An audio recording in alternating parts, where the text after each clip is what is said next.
ESPN Sports Radio 1300, welcoming you to the Lexington Legends Inside Scoop, keeping you updated on the news and happenings of your Lexington Legends. We'll talk to the players, coaches, and personalities that make the Lexington Legends one of the premier minor league teams in the country. This is the Lexington Legends Inside Scoop. And now, the man who calls the action, play-by-play voice of the Lexington Legends, Keith Elkins.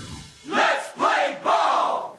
Marty, most baseball people have told me that once the calendar turns to a new year, that's when they really begin to get excited about a new season. You've been doing this for quite a while now. What about you? When do you really begin to look ahead to the next season? Well, I think that, Keith, that's basically true. I think once the holidays come and go and one year turns into the next, that's when people really start. I know in this part of the country, they really start thinking about baseball. Even though you've got the Super Bowl still to come Sunday, people are concentrating on baseball. We had our caravan last weekend where we went all over the place, over a tri-state area.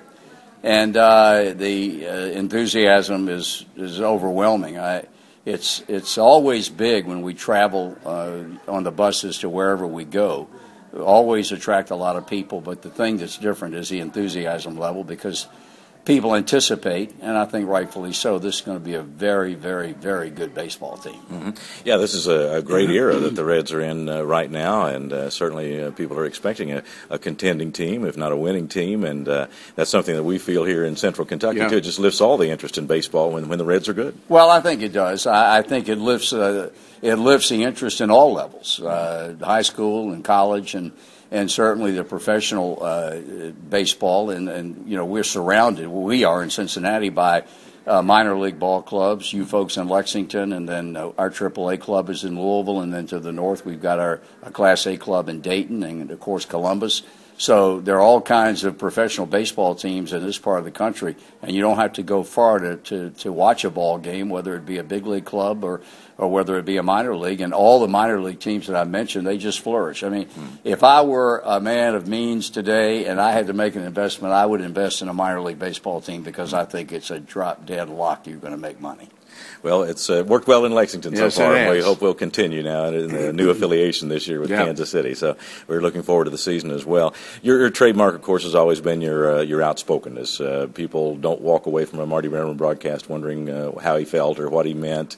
But that I would think there had to be kind of a turning point when you had the confidence to do that and really just lay it out there. But was there one? Well, yeah. I when I first came in '74, I was a cheerleader. I refer to that famous French word meaning yes, is a word I used all the time, and of course for a million years now I don't refer to the Reds as we. But it was really funny. I tell people all the time, one of the defining moments in my career happened in '76. I think the Reds had just come off of a ridiculous win over the Braves in Atlanta. I think it was like 25-7, and when the next day I happened to mention to Jack Billingham, who was one of the rotation pitchers, I said, "Boy, that was a great win we had last night." And he said, "We? How many hits did you get? How many people did you get out?" And at that point I realized, you know, I don't use that word. I'm not a part of what goes on the field. That's a closed fraternity as far as I'm concerned. When they win championships, they won the Central Division 2 of the last 3 years, I don't go in the clubhouse. That's their sanctuary, and I'm not going to infringe. Other people don't feel that way, that's fine. So at that point, I became a relatively objective broadcaster, and I think as the years have gone on, I've become a bit more critical, and actually I think the last couple of years I've gotten less critical. In my old age, I think I've mellowed out a little bit, but I'm fortunate that I work for people that allow me to do the game the way I think it should be done. Now, you know, I know guys at the big league level that have to measure every word that comes out of their mouth for fear of reprisal from on high. I don't have to worry about that. We used to have a COO by the name of John Allen, and in social situations that we'd be thrown together and somebody would bring up my style, and John would laughingly say that you have to remember the views expressed by Marty Brennaman are not necessarily those of club ownership, and would laugh. But he was dead serious about what he said. So, you know, as I say, I'm very fortunate. You know, I don't know how many friends I have in the clubhouse. that's fine. I mean, I'm old enough to be their grandfather, so my philosophy is if I'm going to praise you when you play well, then I reserve the right to be critical when you don't. And some players understand that, and those are the guys that if I ever write a book will be among my favorite players. Most of them don't. They think they should be praised no matter what happens, and you need to make excuses for them when they don't, and I just simply don't feel that way. I think it was in your Hall of Fame acceptance speech that you mentioned the special relationship that radio has with baseball and with the baseball fans. Yes. Tell me about what that means to you. Well, I don't think there's any sport that's made for radio like baseball is. And baseball is made for radio, and radio is made for baseball. It is a marriage in our profession that will never be equal, that will never be threatened, as long as guys like you and me sit in front of microphones and broadcast what's going on a baseball diamond. It'll never change. And I think it has a lot to do with the conversational approach to the game, the kind of thing that people can tune in and tune out, and then the radio can provide background noise for them while they're doing something. And if the announcer raises his voice in excitement, then they feel like there's something that they need to listen to. And you can document it from the time that Harold Arlen did the first broadcast on KDKA radio in the late 20s. It's just gotten bigger and bigger and bigger. And even with the advent of television and the fact that most teams now televise virtually every game they play, radio will never go away. It'll never go away. There are some markets that are known as radio markets. There are some markets that are TV markets. Chicago's a television market. Cincinnati, thank God, is a radio market. And Los Angeles, as long as Vin Scully's alive, will be a radio market. And if you're fortunate enough to get to the big leagues as a broadcaster, and you're fortunate even more to land in a city where people, as a way of life, turn the radio on every night at 7 o'clock to listen to a game, then you're really ahead of the game. I can remember when I came, and the first thing they said to me was, you can walk down any neighborhood in Cincinnati when the Reds are playing, and you can walk down the street, and you might not miss a pitch. And they were right. And it's almost the same way today. Now, we have a vast television network, and I think they do upwards of, 147, 148 games over the course of the year. That has not diminished radio one single bit. And so I just think, no disrespect to football or the NBA or whatever it is you want to talk about, radio is number one as far as baseball is concerned, and I think vice versa. And in connection with that, I'm sure you've heard from thousands of fans over the years on any number of topics, but when you get a letter from somebody or a note from somebody who, an elderly fan maybe who can't get out to the ballpark anymore, maybe even somebody who's sightless, tell me how that affects you. Well, the guy that I worked with for 31 years, God rest his soul, Joe Nuxall, was the one that told me years and years and years ago. He said, the people that will really make a personal impact on your life will be those shut-ins, people that can't get out, and you're their lifeline, essentially, to what's going on outside. And I had to live it to believe it. And all of a sudden now you roll into the first part of September, and the end is in sight, and that was before the internet and before cell phones and the whole 9 yards. And you start to get cards or you get letters from someone who was 88 or 91 or whatever the case might be. And a lot of them were absolutely beside themselves that in another 3 weeks they can't wake up the next day and expect to turn the radio on and listen to a baseball game. And it made me understand how important this game is to those people. And the other segment of the population that often is overlooked is guys that drive over the road. Unbelievable. I mean, when we used to play at Riverfront Stadium, which put us closer to the Interstate 75, we would make comments. If you're rolling through town, you listen to the game, hit the air horn, and it would be amazing. You could hear it from the ballpark. Wow. And there, we provide, and when I say we, I'm talking about the fraternity that we have in the big leagues, a lot of entertainment for guys that are traveling all night. And, they don't want to listen to music.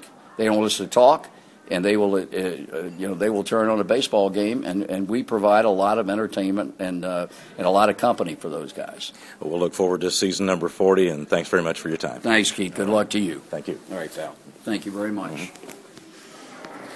Jason, we talked when you weren't long into this job, and of course you were very excited about coming back to Eastern as the head coach, and now with a conference championship behind you, that just must be an exceptional moment for you.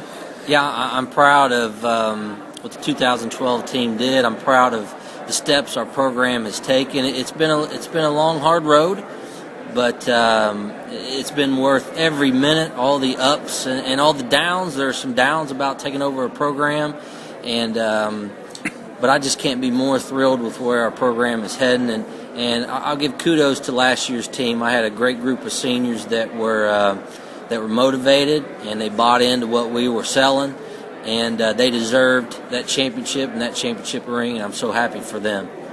There's a video on the Eastern Baseball website, and it shows a little bit of some of the hard work that those guys do in preparing for the season. I think sometimes a casual observer of baseball might be fooled by the pace of the game and not realize just how hard and what a year-round job it is to play baseball at a high level and to get ready to play baseball. Well, the NCAA gives us 20 hours a week, and we take full advantage of that. And the game of baseball, you could probably go more than that, but those rules are in stone. But 20 hours a week that they are doing baseball activities, and that's with a day off. So we're trying to cram 20 hours of baseball in really 6 days a week. Then they have their studies, all the classes to go to. So it is very time constraining, but they love it. You got to have a passion. You got to have a passion to play baseball. It's a culture that you work hard. There's only so much you can do in the game of football as far as tackling. They need time off. There's injuries. Basketball, there's only so much you can do running up and down the floor. But baseball is a little bit different. The culture is to work. And I think that's where I think the kids in our program, that's what they love to do. And we take full advantage of that 20 hours a week. And that's our culture here, is work hard. You've got a couple of new coaches on board, and tell me about the relationship that you have, what you expect from them, and what you hope for them to contribute. Well, number one, Stephen Brown is our pitching coach. And then my other assistant, Dan Scott, they have brought fresh and new ideas to the program, which they're young, and I welcome that. I want them to bring up things, suggestions in our meetings and talk about what we do in practice. I want that because I think four minds are better than one, and I have three assistants, and all those guys bring up fresh ideas, new things to our program, but Stephen and Dan have done that. And they're young again, and they come up with things that sometimes I don't realize. Maybe they're on a different level with the players than I am. And I think it just adds so much to our program. I think we're going to have big dividends this spring with what Stephen and Dan have brought to our program. Talking with Jason Stein, Eastern Kentucky University head baseball coach. And after a conference championship last year, give me a little preview of what the Colonels will look like this year, because anytime you're good enough to win a conference championship, it usually means that you're not going to have everybody back. Well, I think we're going to have a target on our back. I do. That's just part of it. But, Keith, I'm no prognosticator. We do have a lot of our arms back, but we're missing some pieces on offense from last year's team. So I don't know. All we can do is work. We prepare really for the worst and hope for the best, and we've been working hard. We have been doing some things of late that has surprised me, that we're maybe a little ahead of schedule offensively because I got some young guys at the plate. And then on the mound, we've got some depth. We've got good arms, and you know, Keith, it starts on the mound and ends on the mound. But we've got starters, we've got relievers. Maybe the only piece we don't have is maybe a true closer. But all those starters and relievers, they're experienced. They've won a championship. But we've got to play defense, and of course we've got to pitch. And I'm as always, I'm a little nervous. That's part of it, and that's a good thing. That gives you an edge. So I don't know how we'll be exactly. We'll get out there and play them. But I am excited to work with a new team, a lot of new faces, and a lot of young kids. And those kids keep me young. And speaking of that outlook, too, when the calendar turns, that's when baseball people tend to really look ahead to the next season. Of course, for a college coach, it's really right on top of you at the time of the new year. Tell me about your excitement level at this time of the year. Well, I've got a pretty large family. My wife and I, we have 4 children. And that month of December, when I'm at home a lot, it's a great time, don't get me wrong.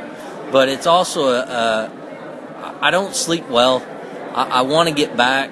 I miss my players because they go on break. I miss them. I want to be around them. I want to work with them. So it's really a difficult time in December when I have young children at home. It should be an ecstatic time, but there's a little bit of uncomfortable, I guess, in that December. And then January hits, and I just can't wait to see our players back. Believe it or not, that 4 weeks or 5 weeks that I don't get to work with them, they change in that time. And that's exciting to see. So when I get them back in mid-January, I see different young men as far as physically, mentally, and they'll mature over the break as well. So that's really a neat time for me, is just getting back in January, seeing those kids, and again, they keep me young. Well, best of luck to you and the Colonels this year. All right, thanks, Keith. All right. You've been listening to the Lexington Legends Inside Scoop, an in-depth look at your Lexington Legends on ESPN Sports Radio 1300, WLXG AM Lexington. Tune in next Tuesday night at 7 o'clock for more inside information on the Lexington Legends with Keith Elkins. We now return you to our regularly scheduled ESPN Sports Radio 1300 programming.